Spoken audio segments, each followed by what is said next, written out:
Okay. As promised, I started out with something kind of weird there. I didn't promise that last time, but that could become kind of my thing moving forward. It's like a big chicken eye looking at you. Probably not. Anyway, I promised in the last segment to talk about, kind of the realities of, let's call it math.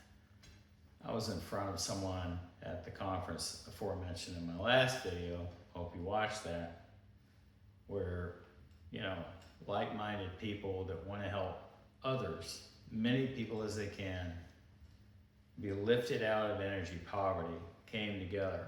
And this man was a humble mathematician, a genius. He had specialized knowledge. And really, I would say that's what this segment should be about. Because I mentioned, the lenses where, someone who's trying to help people, has an opportunity and, they can make a living at the same time, whatever those combinations look like. I mentioned previously that, those are basically the pillars, the underlying things that help us be able to stay in this industry. And that's what people like myself and others that have been involved in weatherization and energy retrofitting on scale would be interested really in, committing towards, because they've seen the results of energy poverty, and they realize that, the ones that we need to help the most are hurting the most, those that are sometimes hardest to reach. So when programs exist, like the one that exists with Georgia Power, in the South in particular, this is a very rare thing. And it's a beautiful thing that helps many people. And, I just fresh off, the road from, hearing what the implementer of the Georgia Power Program, as well as the IRA program, is implementing in the state of Georgia. I'm so humbled and so excited at the same time. 6 years ago, at the time, President Trump was in office, and I was looking, ahead, and I said, well, probably we're going to have it, next election is going to be Democratic. And if it is, then they're going to turn, things towards green energy, and as they often do, start incentivizing home energy improvement. And I would just like to kind of use this as a segue to say that I despise the divide between the left and the right when it comes to being smart about energy, because we have to agree about one thing, that having a home that's more efficient is more safe. Now, in this industry, I've done thousands of inspections, and I wouldn't be in this if it wasn't real.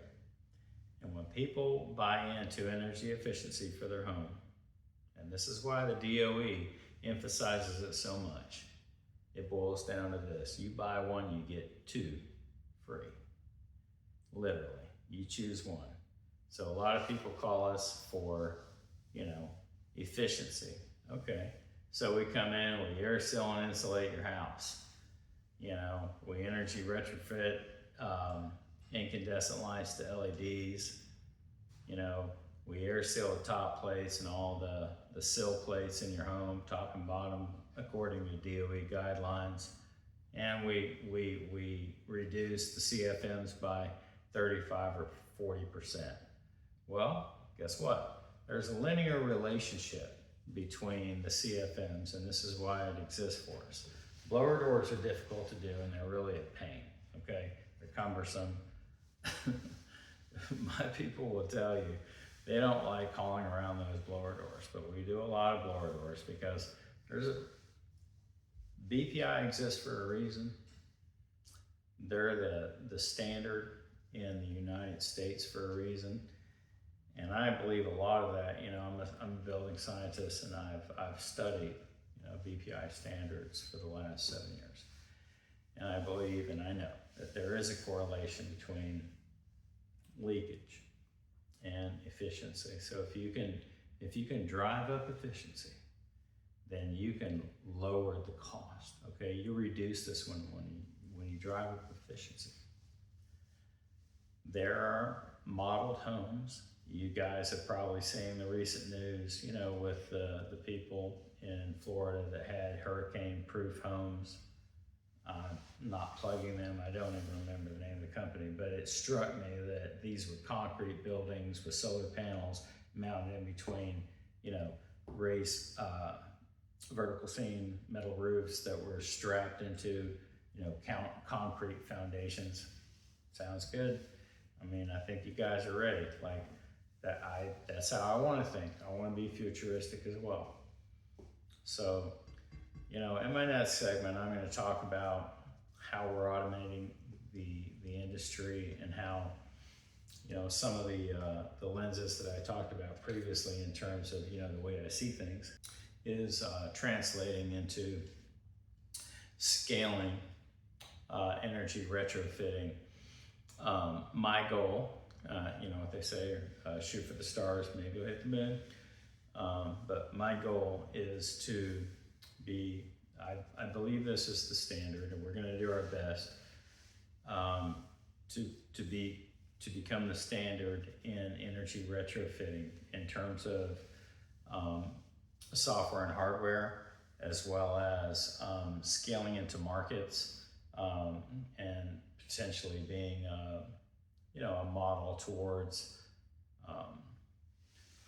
folks who want to implement a franchise opportunity or something to that effect. My job is not that. I mean, there are professionals and people that are skilled in those areas, and hopefully we'll be partnering with them and with scale and growth as time goes by. Nonetheless, I'm focused on remaining and becoming and remaining the industry standard in energy retrofitting, and we going into 25, 26, and even 27, see ourselves establishing a BPI standard and partnering, on the level that meets the needs of so many people.